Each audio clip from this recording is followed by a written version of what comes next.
യൂദാസിന്റെ ലേഖനം 1-ാം അധ്യായം 20-ാം തിരുവചനം.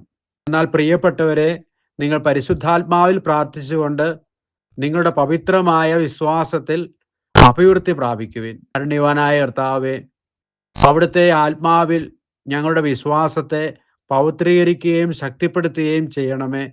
ആമേൻ. ദൈവം നിങ്ങളെ സമൃദ്ധമായി അനുഗ്രഹിക്കട്ടെ.